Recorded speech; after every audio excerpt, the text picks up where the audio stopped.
Today, we're going to talk about the 7 essential elements for setting and achieving your goals. When you learn how to execute on your goals, you can finally be in the driver's seat. And when some of my proteges finally learned how to set and achieve their goals, they felt like they were in control of their life. If you ever want to run your own business instead of working on someone else's time clock, it's essential that you're effective at setting and achieving your goals. Hi, I'm Tony Ripley, co-founder of the Standing O Speaker Series and president of the Create Entrepreneurship Clubs. I coached a few people who had previously hung up their hat when it came to setting goals. Our coaching sessions are going along great until it came time to setting goals and they even bristled, or worse, they became bored. Oftentimes, the real problem is that they've set goals in the past, usually because somebody else has told them that they need to set goals. And then they didn't achieve their goals and it left a bad taste in their mouth. Now, setting goals isn't a fun activity. I worked with a young entrepreneur named Francesca. She had great ideas and she was very talented as a fashion designer. She was an outgoing speaker, but she was really reluctant to set goals. And I knew that she was in trouble. I gave her what I like to call goal setting therapy and helped her reframe how she sees goal setting and gave her confidence that she can achieve her goals.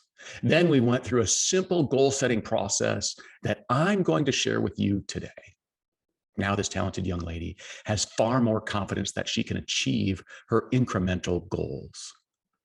If you're like my friend Francesca and you need a little help getting inspired to set goals, check out this video on preparing your mind to accomplish your goals. If you feel like you've got your mind right, in this video, I'm going to help you achieve your goals by giving you a strategy that works.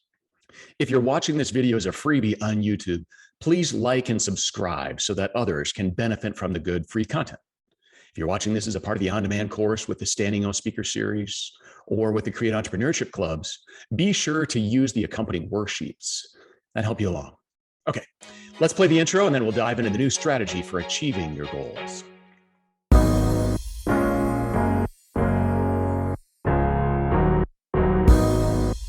Can I tell you the biggest problem you'll face if you don't set and achieve your goals? You'll spend your time doing the wrong thing. In fact, you'll spend your time doing other people's things. If you don't learn to act on what you want most, by default, you'll let other people dictate your daily actions. Goal achievers commit to the proper activities, and they spend a short amount of time clarifying and reviewing their desired results. This small amount of time with goal setting saves them hours of wandering off course. Today, I'm going to give you a strategy for setting and achieving goals that you can use for speaking, building a business, or any other endeavor. All right, so let's dive in to the 7 essential elements for setting and achieving goals. The first essential element to setting and achieving your goals is to write down your objective. With public speaking, your objective may be to prove to your company's executive team that you're worth getting a promotion by elevating your presentation ability. Maybe you want to garner your peers or your subordinates' respect with superior speaking skills. Maybe you want a profession in public speaking, or maybe you just want to be less nervous when you're called upon to speak. Michael Hyatt, in his article, 5 Reasons You Should Commit Your Goals to Writing, he cites this study from Dominican University in California that found that people are 42% more likely to achieve their goals just by writing them down. Mr. Hyatt says one of the reasons to write down your goals is that it forces you to clarify what you want. Let me give you 2 pro tips. I want you to think about what you really want when you write your goal objective. Sort out what other people might want for you regarding your goals. Make it wholly your own. That's the first tip. Here's the second pro tip. Write down your self-image in the moment after you've completed your goals.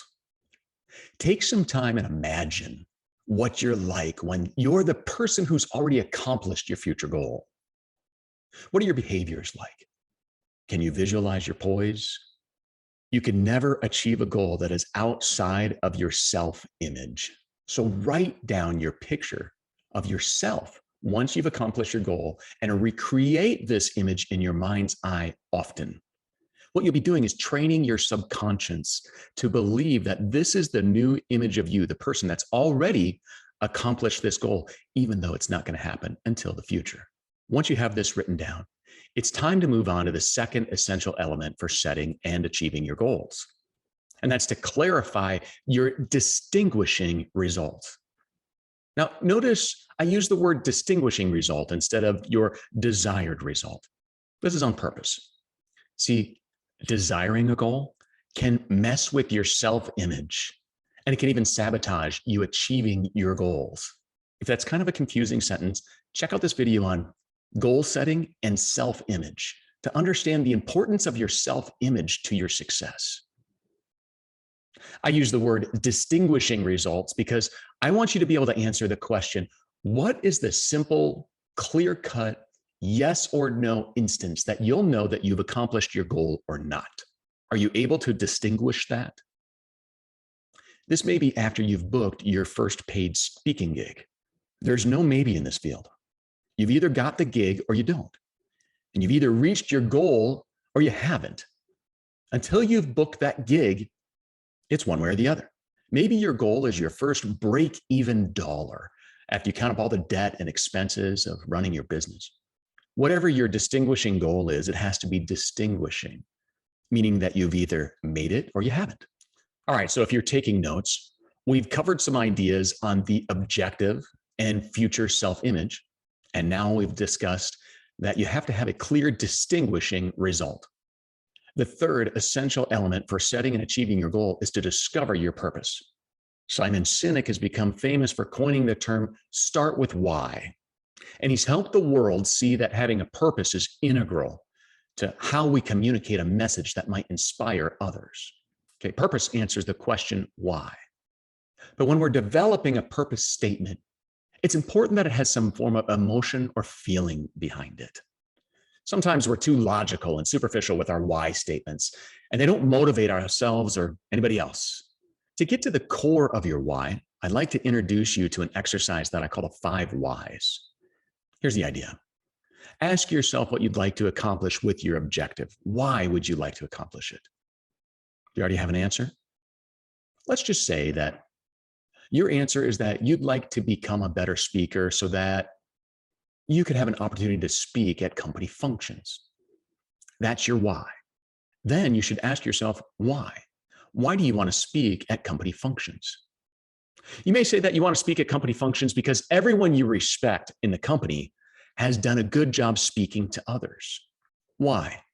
Why is that important to you? Now we're getting to our third why. In this case, you might say, if you speak well, then your colleagues and your managers will respect you in the same way that you respect others. Again, ask yourself the question, why? The fourth why.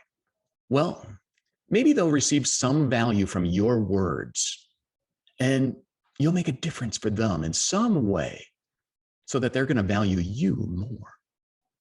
Okay, now we've gone 4 levels deep in the why, but it's often on the 5th level that you get something that's really personal that'll motivate you for your goals.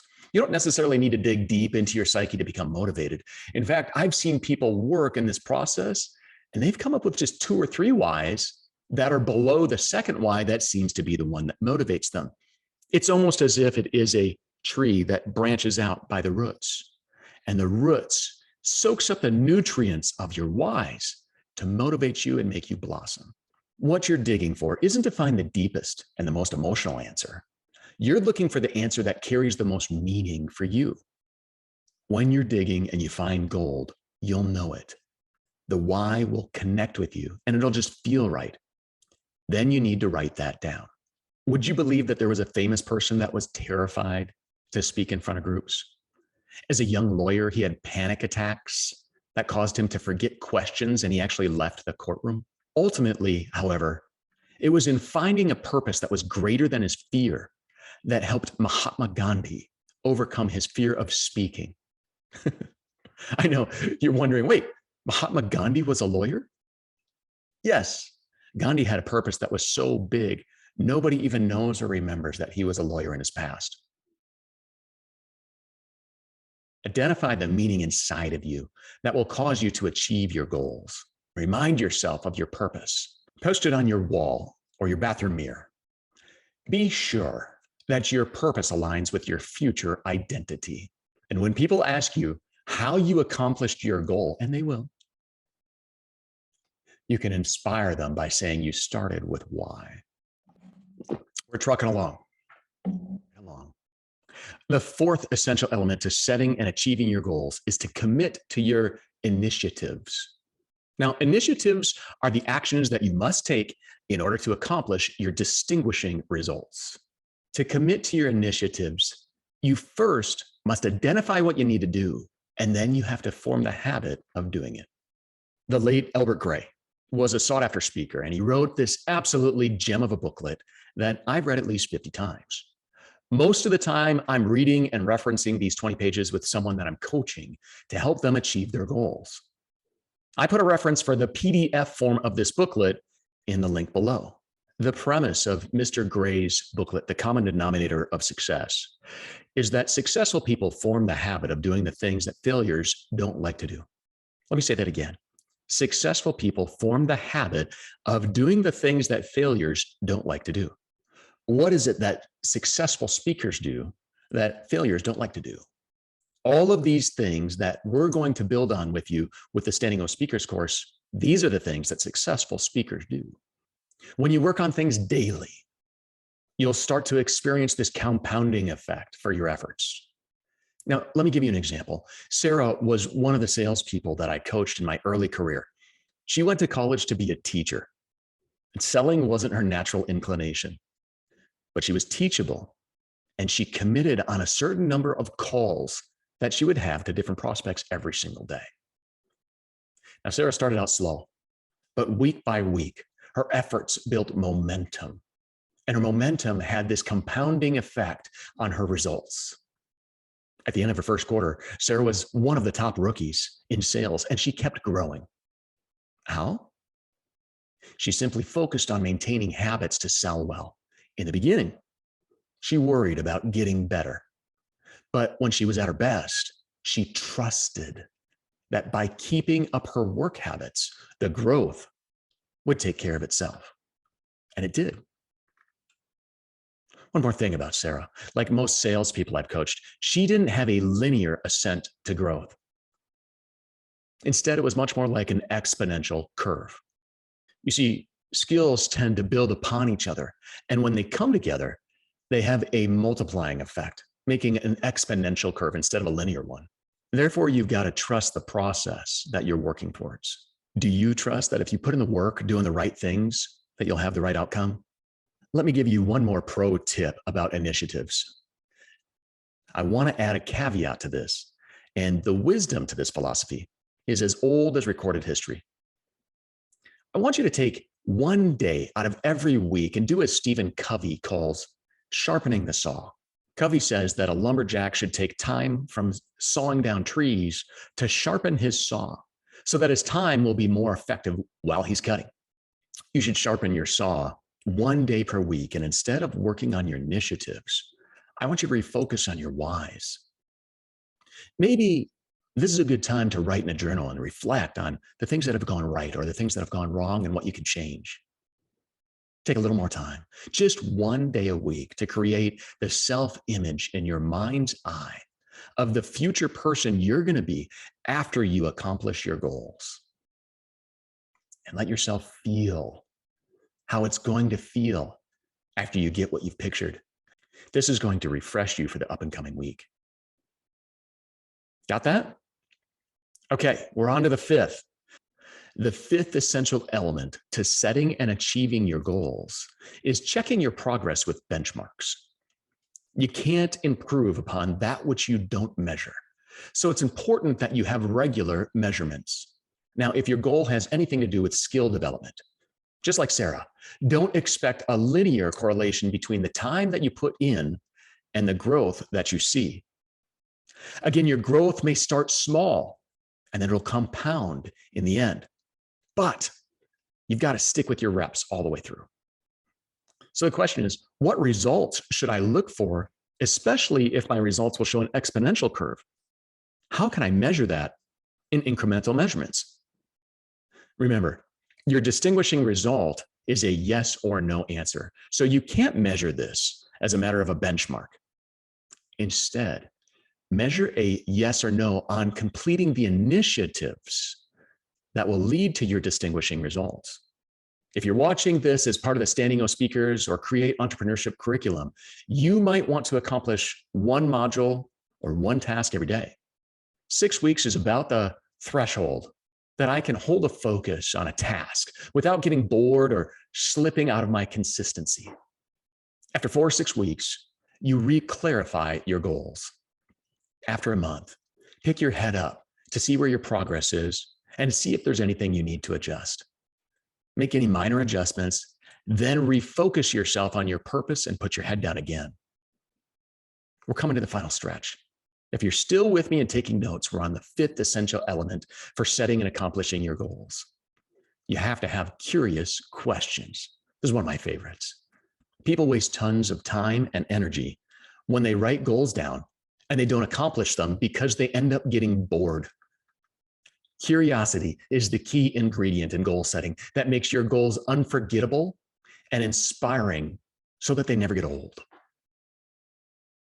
I never would have picked this up if I hadn't coached people through it, where suddenly people were getting bored with their long-term goals. Curiosity became the ninja for accomplishing goals. There's an art to asking a good question. And when we are asked a good question, our brains go into problem and solution mode for that question.